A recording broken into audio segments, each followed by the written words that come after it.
Приветствую всех у себя на канале. Давайте сегодня посмотрим расклад поиск. Вообще у меня на канале неожиданно самым популярным видео является расклад на поиск пропавшей вещи, на поиск потерянного.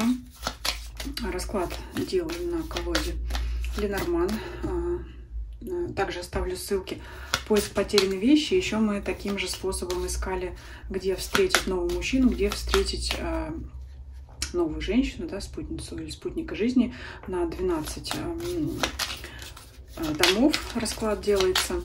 А сегодня давайте мы поищем какие-нибудь потерянные документы, бумаги, письма, все, что с этим связано. Это могут быть и электронные письма, да, которые иногда попадают в спам, ну или прочее. То есть, что, может быть, какие-то книги, да, вот все, что связано с бумагами, потерянное. Вот поищем сегодня вот это. Еще немножко перед раскладом сделаю отступление. Конечно, общий расклад не даст вам ответ, где всем, да, стопроцентно, где ваши потерянные вещи. Комментариев читала массу разных, различных, да, и положительных, и отрицательных. Ну, кто-то нашел, благодарит, чему я очень радуюсь, да, что хоть кому-то это видео помогло. Но знаете как, конечно, кому помочь не могут, пишут там, да, что все это ерунда. Ну, каждый имеет право на свое мнение. Но что хочу сказать, мыслить надо более широко, особенно в общих раскладах. И когда пропажа выпадала в секторе здоровья, и я перечисляла все возможные варианты, которые приходили в голову от поликлиник, больниц, да, медицинских учреждений, все, что связано со здоровьем, да, учреждения здравоохранения, все, что, где мы занимаемся здоровьем, это были фитнес-залы, и там, по-моему, карта сада выпадала, и карта дерева. Я говорила о том, что это могут быть и парки, где мы вот гуляем, ну, где здоровьем, да, насыщаемся энергией, дышим свежим воздухом. Мне писали комментарии: это не карта парка, а карта сада. Ну, мол, учи значение карт, да, но я пытаюсь... Сад — это тот же парк, это место, где люди гуляют, где получают положительные эмоции, да. Ну, я думаю, вы понимаете, к чему я все это веду. Надо мыслить более широко, да, то есть это не карта парка, а карта сада. Вот всякое такое было. Так, давайте замечательного ангелочка с сердечком мы немножко отставим в сторону, потому что сегодня любовный расклад. Мы сейчас с вами ищем карту письма, которая будет символизировать как раз у нас пропажу, потерянные документы.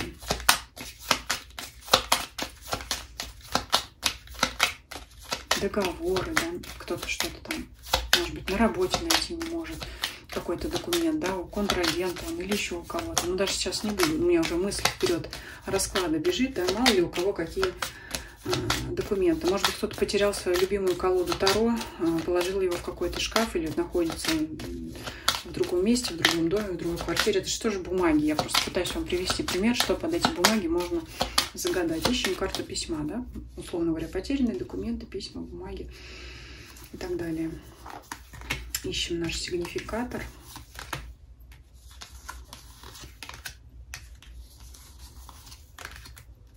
Так, карта лилии, карта рыбы.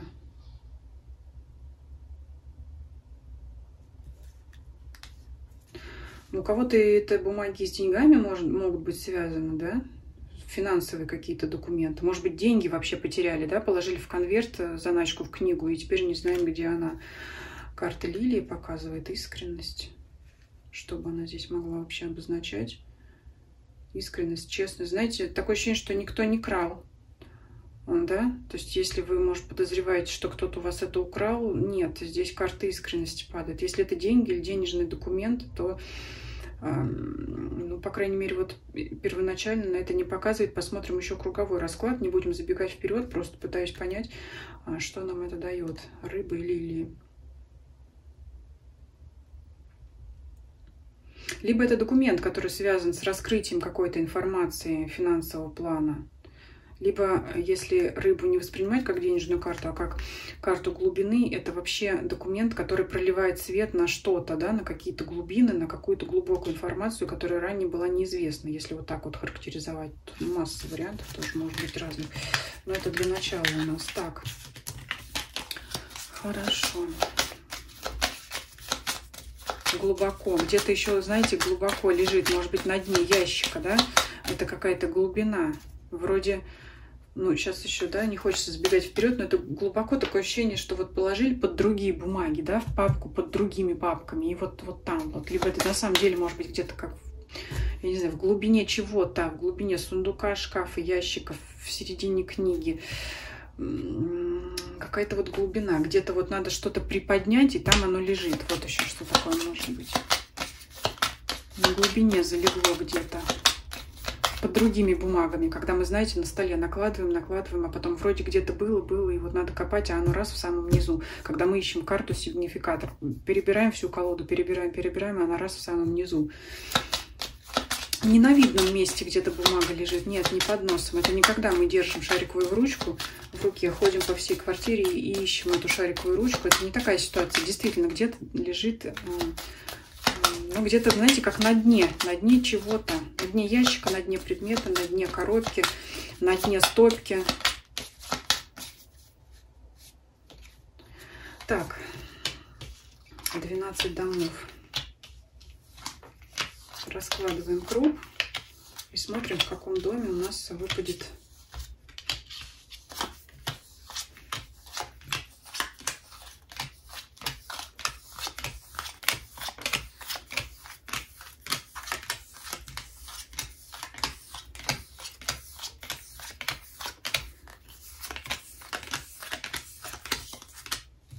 Так, смотрим по очереди все дома, где у нас выпадет письмо.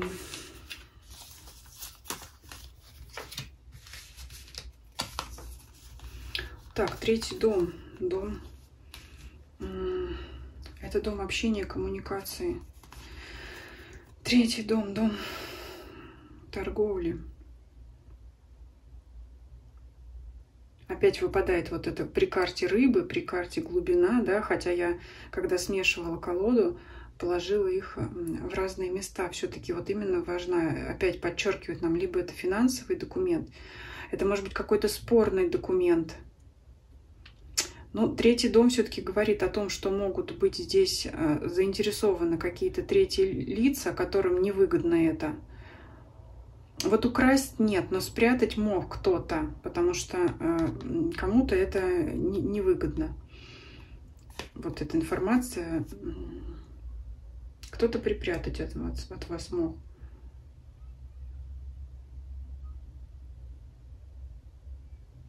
Ну вот как это читать? Как я уже сказала, по карте лилиям нет, это не кража, но...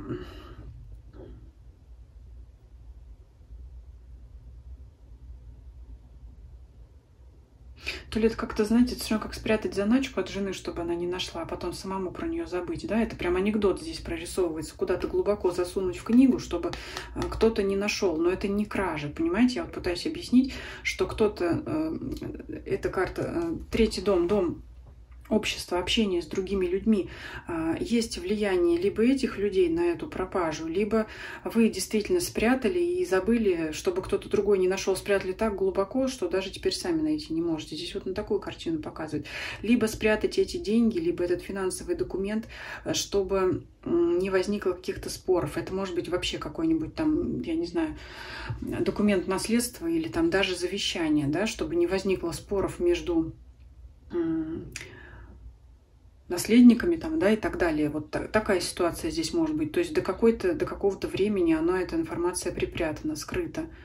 Найти это можно. С другой стороны, надо просто, как вариант, карта общения, у кого-то поспрашивать, поискать, да, может быть, кто-то где-то это видел.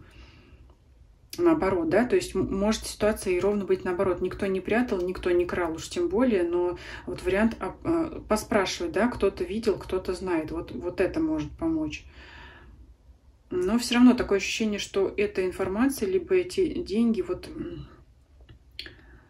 они одному, знаете, в плюс, другому в минус.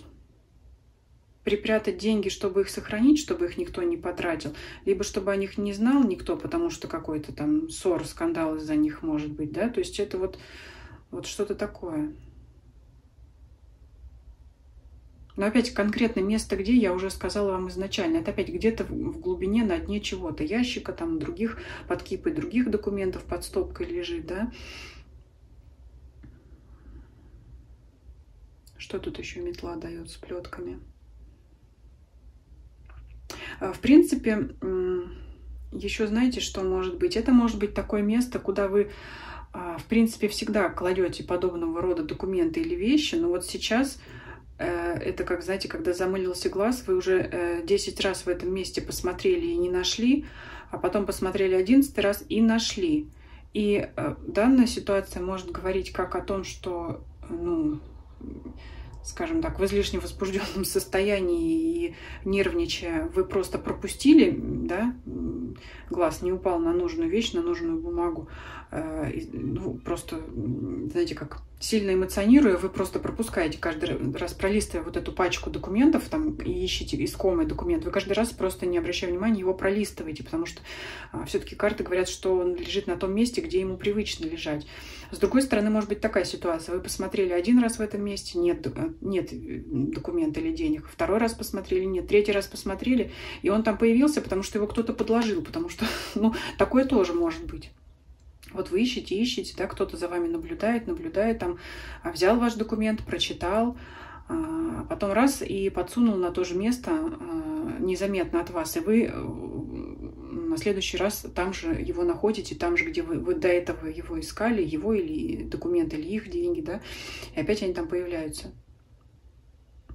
Это может быть ситуация с кассой, да, где есть сменщики, кассиры, которые, ну, не хочу так, конечно, в эту тему влезать, но это как раз когда утром взяли, вы устроили там с перепугу, у вас там, я не знаю, переживание, шок, да, вы начинаете бегать, искать, а вечером они как-то раз и в кассу эти деньги возвращаются. И что, и кто там, да, такое тоже может быть, потому что, вот опять говорю, дом, третий дом – это дом других людей. Не вижу, вот я здесь не вижу именно злого умысла что-то украсть, взять, отнять, но это как может быть взять, попользоваться и отдать. Из-за этого вот перепух, испуг, что нет этой вещи на месте.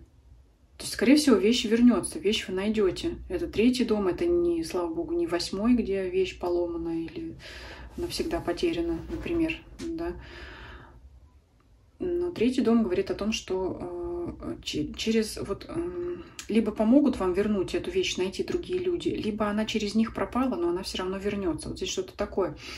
Ну, я не знаю, что здесь еще можно сказать. Вещь вы найдете. Еще что по сторонам света, да? Вот прям в момент, когда вы смотрите этот расклад, вот представьте, что это север, юг, восток и запад, да? То есть, а вы здесь вот в середине находитесь. И вот сейчас от себя найдите, но это как вариант поиска, да, как вариант поиска места, где она, что это у нас получается, юго-запад, да, юго-юго-запад. Вот от того, где вы сейчас находитесь, посмотрите в комнате, да, где от вас юго-юго-запад, и попробуйте, может, у вас там шкаф стоит, стол письменный стоит, да, я не знаю, сумка с кошельком лежит, где деньги там ваши потерянные лежат, или что-то. Вот еще такой вариант есть поиска вещи. Ну а так, что еще? Обидно, что когда видео я завершаю, и уже после видео приходят еще какие-то варианты, да, поиска, еще какие-то мысли, да, по поводу того, как найти. Ну вот пока все, что в голову пришло, я написала. Если что-то еще потом придет в голову, дополню в инфобоксе или в комментариях отпишусь. Но вот сейчас вот такая ситуация. Ну, все-таки итог расклада положительный. Документы потерянные или деньги вы найдете. Ну, знаете, плетки, конечно, карта конфликтная, метла и плетки, но прежде чем, если вдруг вы обнаружите, что здесь кто-то, значит, посодействовал пропаже вашей, да, все-таки прежде чем вступать в конфликт и скандалы, попытайтесь выяснить, мотивы, причины такого поведения. Может быть, это произошло, но, как я сказала, мало ли какие там обстоятельства. Я уже сказала, что здесь кражей, воровством не пахнет. Лилии нам это сразу показали. Все-таки благородство здесь присутствует. Но как благородно, конечно, стянуть чью-то там вещи, позже подложить. Это не очень искренне и благородно, но мало ли что там. Постарайтесь сначала выяснить. Это в том случае, если у вас такая ситуация, да, случилось, почему так произошло, и узнать причину. Может быть, вы там свой гнев смените на милость. Ну, вот, либо другой вариант, как я уже сказала, наоборот, люди вам помогут это найти. Ну вот, давайте на этом остановимся. Давайте мы, знаете, зафиксируем вот так вот. Ну, пусть рыбы тоже будут. Рыбы хорошая карта. Все-таки сигнификатором она у нас являлась. Где бы ни был, да, ваш документ, касается ли он финансов или не касается, пусть вот он по карте лилии чистота обнаружится, да, покажется, вернется. Вот, так тому и быть. Спасибо вам за просмотр, пишите ваши комментарии, ваше мнение, и всем до скорых встреч.